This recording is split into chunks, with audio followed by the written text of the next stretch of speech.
Hello friends, hi, welcome back to my channel.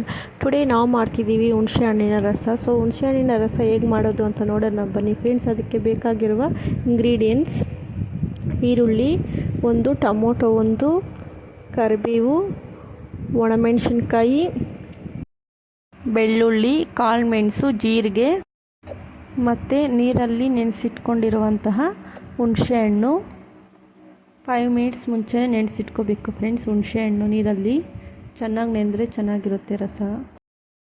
ಈಗ ರಸ ಮಾಡೋ ಪ್ರೊಸೆಸ್ ನೋಡೋಣ ಬನ್ನಿ ಫ್ರೆಂಡ್ಸ್. ಈಗ ಬಾಣಲಿ ಇಟ್ಟು ಬಾಣಲಿ ಹೀಟ್ ಆದ ನಂತರ ಆಯಿಲ್ ಹಾಕಿ, ಆಯಿಲ್ ಹೀಟ್ ಆದ ನಂತರ ಸಾಸಿವೆ ಹಾಕಿ ಮತ್ತು ಆನಿಯನ್ಸ್ ಹಾಕಿ, ನಂತರ ಕರಿಬೇವು ಹಾಕಿ ಚೆನ್ನಾಗಿ ಫ್ರೈ ಮಾಡ್ಕೋಬೇಕು.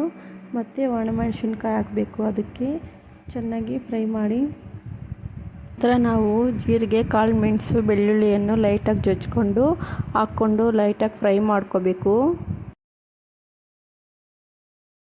ಮತ್ತು ಟೊಮೊಟೊ ಹಾಕಿ ಫ್ರೈ ಮಾಡಬೇಕು ಒಂದು 2 ಮಿನಿಟ್ಸು.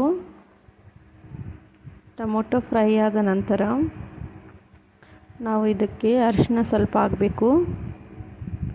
ಅರಿಶಿನ ಹಾಕಿದ ನಂತರ ಸ್ವಲ್ಪ ಚೆನ್ನಾಗಿ ಫ್ರೈ ಮಾಡಿಕೊಂಡು ನಂತರ ನೆನೆಸಿಟ್ಟಿರುವಂತಹ ಹುಣಸೆ ಹಣ್ಣನ್ನು ಚೆನ್ನಾಗಿ ಸ್ಮ್ಯಾಶ್ ಮಾಡಿ ಅದರ ರಸ ಹಾಕ್ಕೋಬೇಕು. ಮತ್ತು ರುಚಿಗೆ ತಕ್ಕಷ್ಟು ಉಪ್ಪನ್ನು ಹಾಕ್ಕೋಬೇಕು.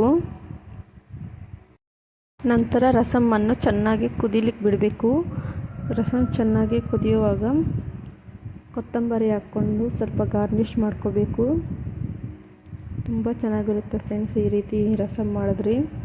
ಕೋಲ್ಡ್ ಆಗಿದ್ದರೂ ಕೂಡ ತುಂಬ ಚೆನ್ನಾಗಿ ಹೆಲ್ತ್ ಒಳ್ಳೆಯದು.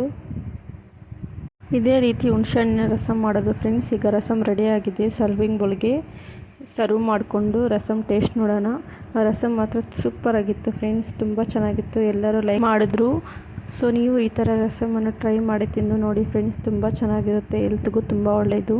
Thanks for watching. Bye bye.